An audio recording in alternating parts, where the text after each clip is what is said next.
I just really appreciate you guys letting me come and visit with you. Again, I'm glad I had an opening act in Ula Matuga. She kind of gave her story, and I think it's going to lead right into what I want to talk about. And I'm not going to tell you anything um, too enlightening. But what I'm excited about is the fact that I feel like um, I'm speaking to leaders. I'm speaking to people that are either currently leaders or have an aptitude to lead and will become leaders, which probably means you guys will become bosses someday and lead teams in some capacity. And so, I thought it was a great situation for me to show you kind of a result of our leadership, and that's ULA, and also just I'll tell you how we did it and my story in taking over a program. And hopefully in about 10 or 15 minutes, we can go through kind of my experience. And I hope to give us a chance at the end to maybe have a 10 or 15 minute, or we'll talk about 15 minutes and maybe have question and answer, even though I know you guys are probably wanting this to be short so you can go home. It's probably been a great day for you, but a long day. But I want to use this as just a roadmap. This is what I have learned to do when I take over a program to lead a team. And I want to start with just by saying this is not exactly part of my talk, but it's more of something I think I've learned to understand, that if you want to do anything great, well, let me give you this example. When I walk my dogs, I walk my dogs every morning, and I listen to a sermon a lot of times. And my preacher one time, he just talked about anything you want to do great, anytime spiritual, physical, any kind of thing you really want to accomplish, you're going to have to do in life. You're going to have to do these three things. And he said, deep work, overtime, and in community. And that stuck with me so much. So often when I'm listening to him preach, I think of our team and think of ways that I can connect with my team. And I couldn't think of anything more that we do in my job. And honestly, I feel like it's my entire job for my program is to live these three things out and to teach my players these three things, because I think, again, we're trying to get them to basically do deep dive work into basketball. And that could be obviously the physical side of it, the mental side of it. Obviously, emotionally, we have highs and lows and have successes and failures right out in front of everybody. So work is constant in our sport of basketball. Over time, clearly, it's not an easy thing. Ula was an example of someone who bought in to our vision when we weren't winning. And it took a lot of years over time to get us to the point where we all of a sudden, the work we were doing started resulting in wins on the court. And obviously for us in a team sport, but again, I think of you guys as leaders, it's about getting people to buy in. It's about community. It's about, coming alongside a community that believes in you, but also challenges you and doesn't let you. You can pick any kind of community, in life. You can pick people that keep you average. You can keep people that bring you down and make you worse. And obviously, you can pick people who get the best out of you and expect the most out of you and want good for you. And that's the kind of healthy community that we're striving for. So that's kind of what I keep that in mind now, that as I've gotten to be 100 years old, and understand that pretty much anything I'm doing in my life, I feel like if I want change, if I want results, those are the things that I've got to keep in mind. So keep that in mind as I go through this whole thing, because it all kind of comes back to, again, what I would tell you is when I took over this job, we were bad. The NCAA had been in existence for about 40 years, and Washington State at the time had only been to one NCAA tournament. So it had a tradition of pretty much losing or mediocrity. And so it was real important. In fact, I would say that I got hired to fix a broken program. So that was kind of the hard part. I think people would have said that there's probably about 70 Power 5 jobs across the country. And I would tell you that probably WSU was in the top the bottom 5 to be considered maybe the worst jobs, because again, it's hard to develop a winner. If you don't have a tradition of winning, it's hard to change that tradition. We were in one of the best women's basketball leagues in the country, so we were pretty much 12th, 10th, 11th, 12th. So it's hard to leapfrog really great programs. We had a bad locker room and complaining, quitters, bad communicators, cliques, people that didn't get along, a lot of dysfunction in the locker room, didn't have much structure, lacked discipline. Team GPA was bad just for lack of structure. Work ethic was inconsistent, no accountability to one another. Obviously, didn't handle adversity well, just, didn't know how to compete when it got hard, weren't resilient, all those things that it takes to be successful. And again, like I said, never won in the NCAA history, probably in the 1 through 12 in the Pac-12, we probably had the worst budget. And even though our facilities are really, really good, and they're plenty good, they're probably in comparison kind of the worst in the league. Again, reasons why it hadn't been successful. So I would just tell you that one of the topics of this conversation, and I think something you're going to have to prepare for as you guys become leaders, is that, this topic probably needs to be doing hard things. How do you do hard things? How do you take over broken things, broken programs? In my situation here, that was hard and almost looked and seemed impossible. And actually, and I think that's pretty much what I'm talking to you guys about. How do you learn? How are you learning to do hard things? And how are you going to teach and lead your team to do hard things? And again, I'd go back to, how do you do the hard things? Deep work, overtime, and in community. I don't care who you are. I don't, if you're not going to do hard things to work on you and fix you, it's going to be hard to grow other people. So, all right, how do we? Now, this is where it gets to the how to, and you could probably pick up any leadership book on the shelf and probably every one you talk to. So I'm not going to tell you anything new. What I've learned over time is that, and I think Ula described the example that I would say to you is, as a leader, you have to have a really great vision for your program. You have to be able to put a picture in front of them. So you got to be able to verbalize it. And then you have to communicate about where your group is going on a daily basis. That's what it takes, I think, to start with. You have to have a mission statement. People have called them that. To me, for us, it was, we sat down with Ula, who was our first recruit, and we told her what we thought we could do here. And we told her it would be hard. And we told her that she was probably walking into a tough situation compared to what I was at Northern Colorado. We were already winning by then. The culture was already changed. So Ula took part of our vision and basically said, I think I want to try this. But she had the challenges of walking in with us into a broken program, and then had to make a lot of decisions as a young person as to who she was going to be and how she was going to help change this program. So whatever you call that, a vision, a dream, a hope, a mission statement, for us and for me as a coach, I don't promise very many things. So my vision and my promise for players that I recruit, there's really 2 things. I sit in front of them with their parents and with them and tell them. I don't promise them playing time. I can't promise them we're going to win a championship. I can't promise them they're going to start. Some of those things that every kid wants to when they choose a program. I promise them 2 things. And for us, this was what I would tell you.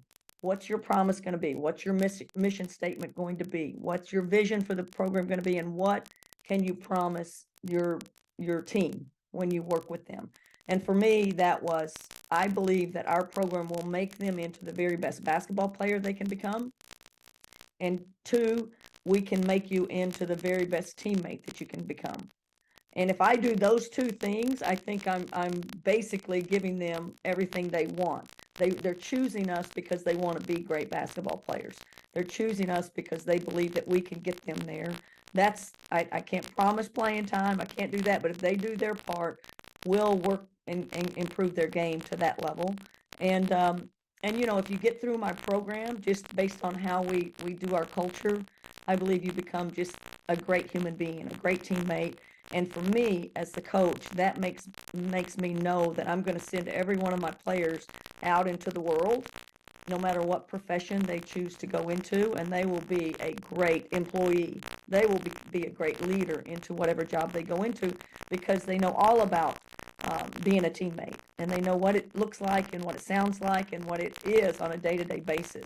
They know how to be respectful. They know how to show up on time. They know how to give energy. I mean, just on and on and on, the things that our program demand from everyone that comes into it. So these two promises, I mean, that's everything I think that that a parent wants to hear, is that the kid's going to get everything. You know, they're going to become what they can become on the court, but they're also going to be surrounded by great people, and they in turn are going to turn into the very best people imaginable. I know I'm talking a lot, so you guys come up with questions, and there's probably not a ton more, and I think we can talk a little bit more about this as we get to it. So again, I will forever be grateful for ULA for hearing our vision and believing in it, and taking the hard choice. You know, again, choosing us when it was going to be a hard situation to walk in to seniors and juniors in a program that were going to be more in charge than a little freshman coming in, but ULA was going to come in and be who we wanted. So that leads me to how do you, after you establish your vision, after you establish your mission, how do you put those into action? How do you make our two promises for our players come into play? Well, for us, we call them, and thank you, ULA, you already mentioned them, core values. So that's the roadmap. I think you, as a leader, you have to say what these are our standards. This is what you walk into our gym any day of the week. We want to see these 5 things visually. We want you to see them. We want you to hear them. We want you to watch interactions and see that there's trust. So respect, and all of these, to us, we have definitions for what respect is. We have definitions for what compete looks like, trust looks like, toughness, mental, physical, and emotional toughness, and accountability. So we define those. And then the thing that we do the most is we put behaviors with every one of those core values. So what does a respectful, let's do it like in the classroom. What does it look like to be respectful of your professor in the classroom? Every one of you guys listening would know, oh, I know what that looks like. I show up on time. I'm sitting up in my seat and I'm paying attention. I don't fall asleep. What doesn't it look like? Well, disrespect would falling asleep or not showing up on time. You know, we tell our players, don't walk into that class sweaty. We tell them they have to sit in the first 3 rows. We tell them they have to go meet their professor on the first day and introduce themselves and tell them that they're a women's basketball player. Tell them they're excited to be in their class and that they're going to do all the work and communicate up front so that they don't, disrespect them in any way if they miss a class or something. So now that's just in the classroom. We have, what is for us, what does respect look like? What is respecting the game of basketball? What is respecting how hard it is to get good, to become great at basketball look like? And, for us, that's like you show up to practice with energy. You come in, you're not moody. You don't come into practice moody. You come in ready to go. Again, I could go into the weeds of all kinds of behaviors that respecting the game, respecting our practice, respecting the locker room. What does respecting the locker room look like? Well, for sure, there's no complaining in our locker room.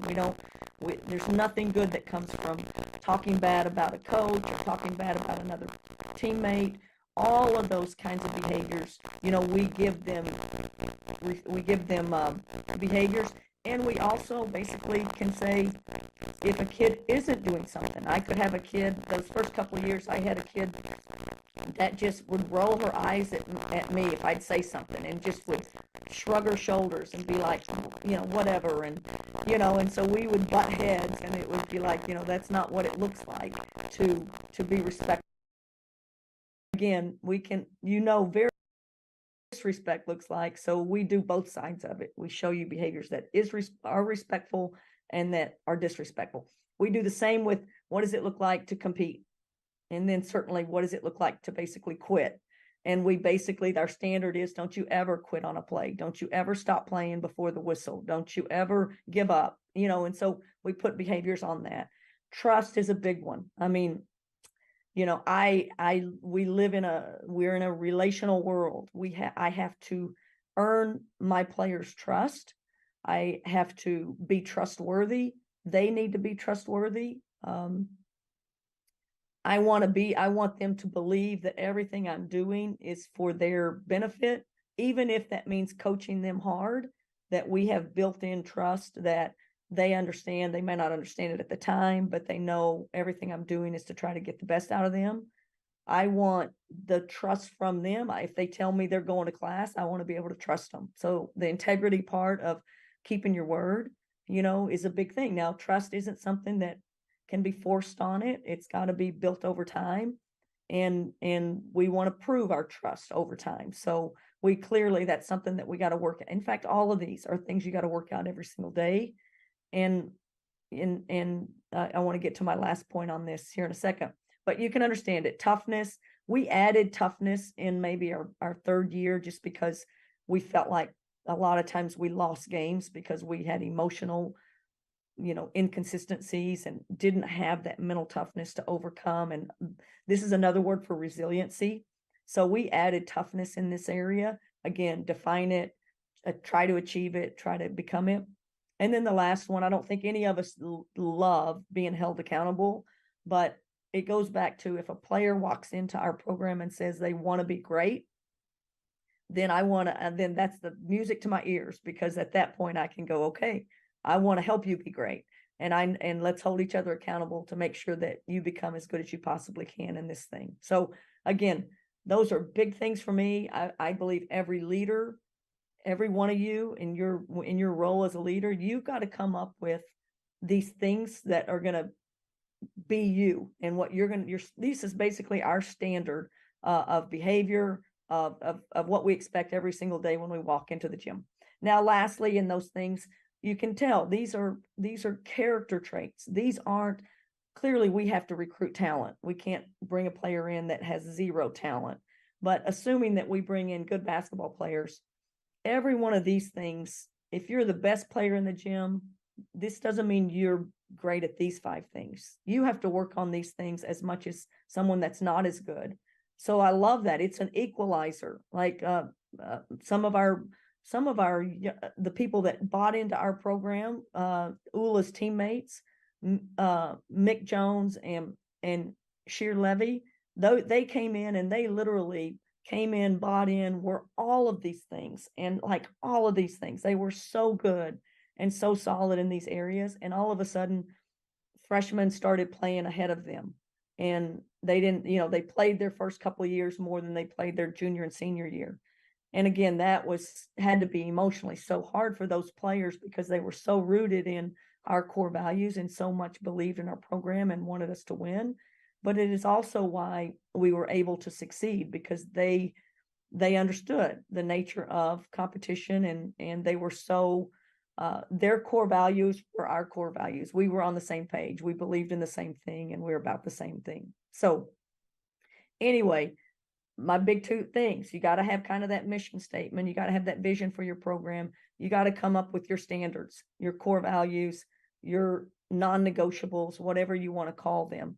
And then I think most importantly, and I think it's hard, you got to get buy-in. You got to get people to say, yes, I want to be about respect. Yes, I want to compete. I want to be about that. Yes, I want these things for me as much as this is what your program is about. And that's what happens to us. I think as we put these things in our players' lives on a day-to-day basis, like I said, their behaviors may change before their hearts change, but eventually, these core values mean as much to them as they do anything in their lives, and they live by these things through their life. So, that's a lot of talking. All right. So let me just, again, I want to say one more thing in that these core values, we're all trying to achieve more of them on a day-to-day basis. I never just have complete and total accountability, therefore I'm done growing in that area. I'm constantly trying to become more accountable in my life to people. I'm constantly trying to be more trustworthy and build relationships that represent trust. So you never just get these. It's a constant continuum of trying to get better at these things. That's why I think anyone can do it. You don't have to have talent to do this. You just have to have, a commitment and a standard of living. And again, it goes back to, we believe that if we're elite in what we do on the basketball court as coaches, that we can teach this game, and we're really good at teaching this game and growing and player development. And we incorporate our strengths on the court and what we do on the court, and we put these non-negotiables and these core values in place, that in turn leads our players into the two things we can promise. They'll become the very best basketball players, and they'll become really great teammates in the end of it. So I don't know if I've still got you guys. I don't know if you're getting to the point where you want to ask a question or two. I would tell you that when we started this program, we played the long game. There's all different ways to build a program. Some people go out and they get players that have questionable character, but they're great players. And maybe they promise something to a kid, and so the kid comes in and has all these expectations, and we just didn't do that. We didn't take any shortcuts. Maybe it was a reference of, we wanted to recruit culture kids, people that could buy into these core values. We wanted to be able to lose, we wanted to recruit players that we could lose with, that wouldn't run and start blaming and start, dogging out the program. And that's where the character and the recruit high character players that you can lose with, because they eventually become the glue. That's what Ula was, her 5 years with us. That's what Mick was. That's what Sheer, they all three were. They become, in the locker room, it's almost like they become multipliers. They're there, but because their presence is there and it's so good in so many ways, that they make the whole group better. So when we took it over, that was it. We played the long game. We built the culture with the people and the players that we could lean on and that we could grow with and we could trust. And because of that, I'll tell you, it wasn't easy. It wasn't fast. We lost. We started the first 2 years of our program. These kids loved us. They loved our vision. They were trying to do everything we asked them to do. And we lost badly for 2 years. I think Ula described how many games we won. We weren't winning any more games those first 2 years with a new program and a new staff. There's no magic pill, and we accept that. Even though we were losing, I can promise you our culture was changing. It was changing from the inside. It was growing from the inside, and it was growing in the right direction. The core values, the toughness, the things that were going to last, especially as we continue to recruit more players, better talent, and build a roster that could compete. So over time, it's just how it is.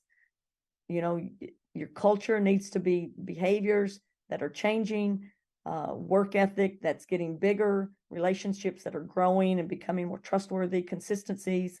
Again, I think Ula said it, but all of that is it goes back to that first thing I told you, deep work, overtime, in community, which just played out, I think, for our team.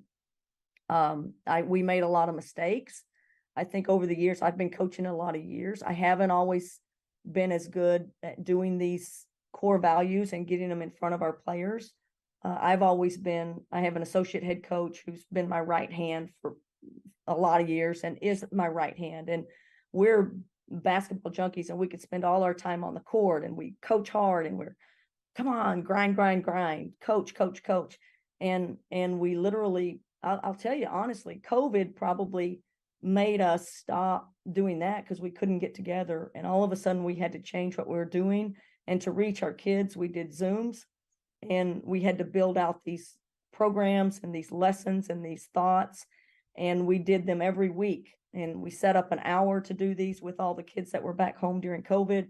And they generally led to an hour and a half or 2 hours. They probably hated, kind of like you guys are doing at this time of the day, of this great presentation that y'all got. But it really taught us, and it made us put some things on paper that could really speak our vision into our players in a different way, not just on the court, but putting a message in front of them, getting feedback, having them get together and talk about it and get input and have a lot of discussion. So COVID really changed how we operated, and I think it made us more intentional about our core values, more intentional about making sure they hear them in some capacity, they see them in action, we speak on them almost on a daily basis in some capacity. And obviously we've continued that process of doing kind of these bigger breakout sessions, messages off the court. We might have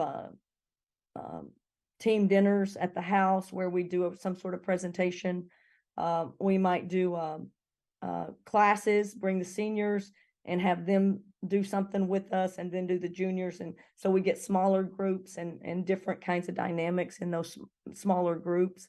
But we're constantly working on our culture, and we're preaching it daily, and we're constantly thinking about it, because if you're not doing it, if you're not thinking about it, if you're not speaking it, those kids my kids are listening to somebody. And if I'm not speaking to them, then they're listening to someone else. So I've got to be a voice in their brains more than they probably want. But I think it's crucial as a leader that again, you got to trust yourself and know if you're not you've got to be speaking on a regular basis, and they've got to hear you, and they've got to be able to talk to you. So that's all I'm going to say right now. I do have one of those presentations I think we have an opportunity to show them, but I don't really want to get into the weeds of that if there's not enough time or anything like that. But I would love to just have a chance to answer a question or two. If there is anything that anyone might have for me, let me start with that. I realize we're getting close to quitting time, so maybe there's a question or something. Coach, can you hear me okay? I can. Fantastic. Okay, so we have time for one or maybe a couple questions. I'm going to bring you the mic. And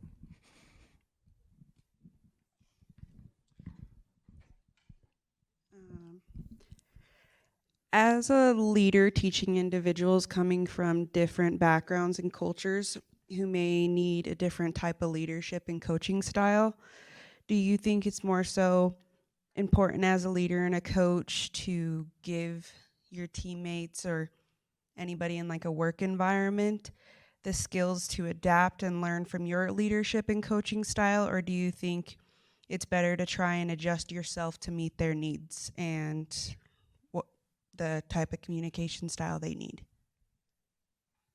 Great question. Yeah. I think that's really interesting. Though I learned from a leadership company that's actually in Texas. It's called Capturing Kids' Hearts. They actually teach I don't know if any of you guys did that in Texas. They're all over the United States, and they actually have classrooms and classes in high schools and I learned this from their company, and their people kind of coach me. And they call this a social contract. So that's kind of, when I told you that mission statement and that vision and those core values, we tend to try to make those our contract with our kids. So we talk about, so you got to have buy-in. So I would tell you that standards have to have buy-in. Like 100 years ago, when everybody was coaching, we used to have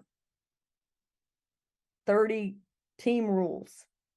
And don't do this. If you get caught doing this, you're off the team. If you do this, you're off the team. If you do this, it's a punishment. If you do this, and it was like you could everybody got that sheet of paper, and they realized the do's and don'ts of what you can do.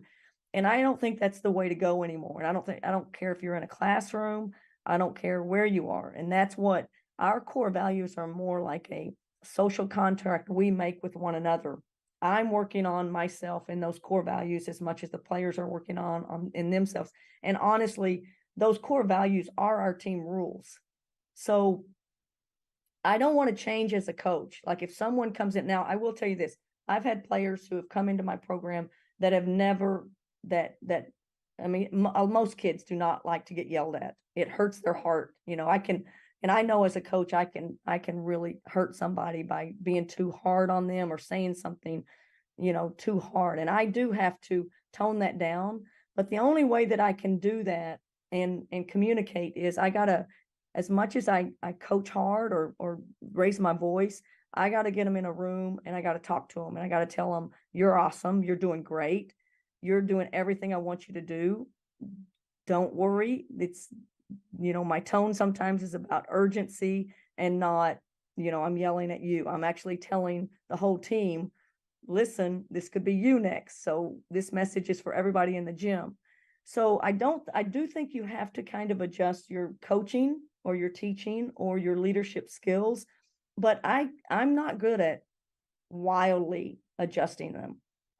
What I will be is real transparent with my team and go, this is the standard. If you quit on this team, if you quit in a play, you're probably going to have to go ride the bike. And the bike is kind of a punishment, even though it helps us if you get good on the bike. So it's a good punishment, but you have to say you can't stay on the court if you do certain things. There has to be some non-negotiables, but they have to be mutual. The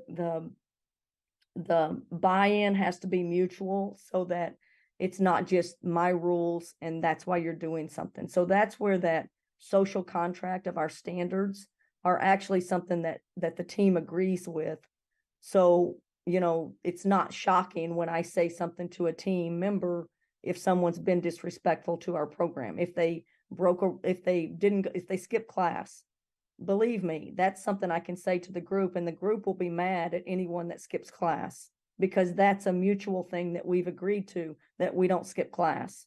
I mean, that's an example of your standards have to be things that the team believes in as much as, and yes, individuals will slip up in that and we'll adjust and we'll fix people and we'll change people when they do those things. And some people will have some consequences for breaking some of those standards, but it's never, generally, we don't ever get anything that's so broken we can't fix.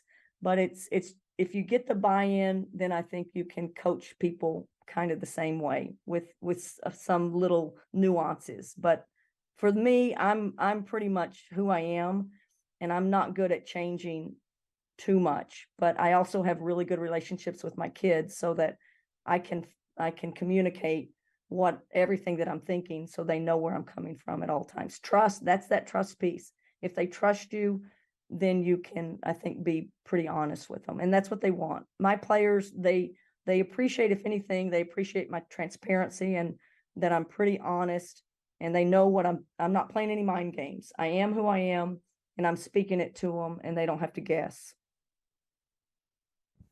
Thank you, Coach.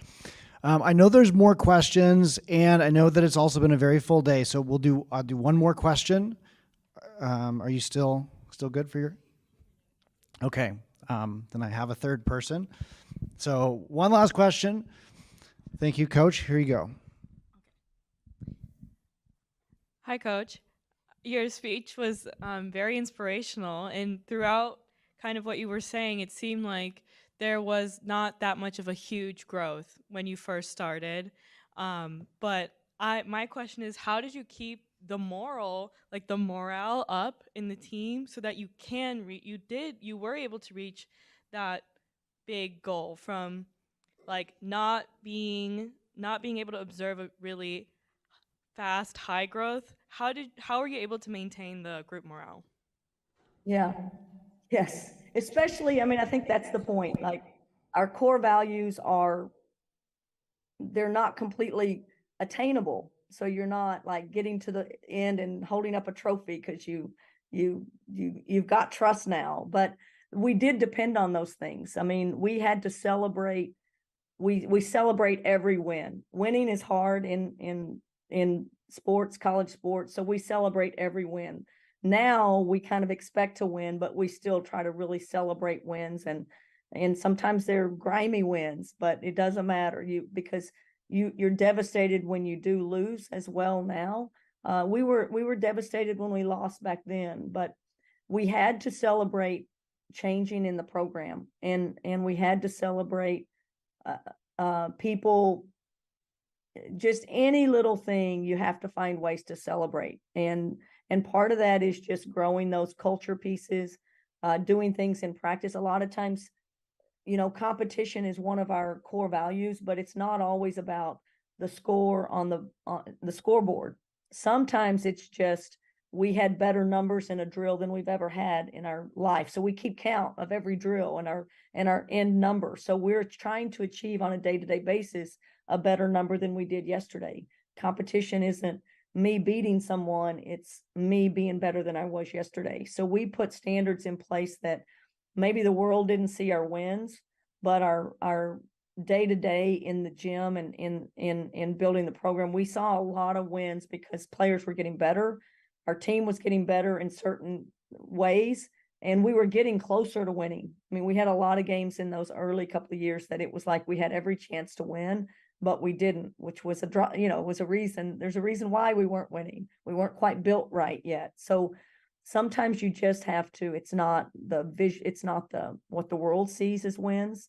You have to have wins built up and in place so that your team, your group knows whether, and our point is, we'll never achieve winning on the scoreboard if we don't make these things right, if we don't have our core values in place and we aren't getting better in all these 5 things. So we're now to a point where we're pretty solid at a lot of those things, and we're thankful and grateful that it's showing up on the scoreboard and we're able to compete and win a lot of basketball games too. Help me give a huge Coug thank you to Coach Ethridge. Hey, I'm telling you before I leave, I need you guys. I need students at our games. That's your job, and I will help any of you anytime, but you got to keep coming to our games, and please, we need you guys to support us every way possible, and we'll do you as well. Anything I can do. Thank you, Coach Ethridge.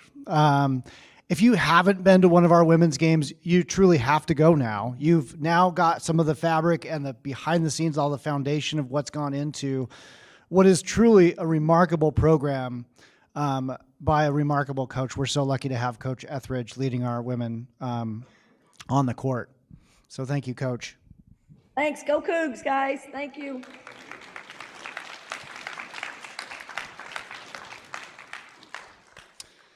So I do have a special little token for Ula and for Coach Ethridge when she gets back to campus. So I'll give this for you. We're really thankful for all of our speakers and presenters that have been here today. And I know that many of you are waiting to see who's going to win this iPad Air. So thank you for sticking with us all day. So some student, this is a must be present to win thing. I just need to make sure I've got our online folks included. So let me just check real quick. I think we have one student. Emmy, you're in the running here. So what I'm going to do is I've got a random number generator. So everybody who swiped in and that we put into the event today is eligible to win. So we're going from number 2 to 103. So you've got like a 1 in 100 chance of winning this iPad Air today. So the number is 65. Let's see. Number 65. Yeah, a little drum roll. Destiny Wu. Destiny Wu, are you still with us here? Oh, your odds just went up. Your odds just went up. We're going to draw it again, okay? If you know Destiny, you should let her know that she would have won. The number is 102, and it's Jessica Sweeney. Jessica's here. Congratulations. All right. So after we conclude here, Jessica, of course, I've got some paperwork, and I'll need some things from you, and we'll send you home with this. Really, just to close up, thank you all again for a great day. Watch your emails. We will send out an evaluation and would love your feedback. We'll continue to develop and make this conference better. So thanks, everybody. Have a great, one last thing. If you would like to get an autograph with Max Strong or say hello, he'll be here. He's happy to sign something for you. Have a great weekend, y'all. Go Cougs.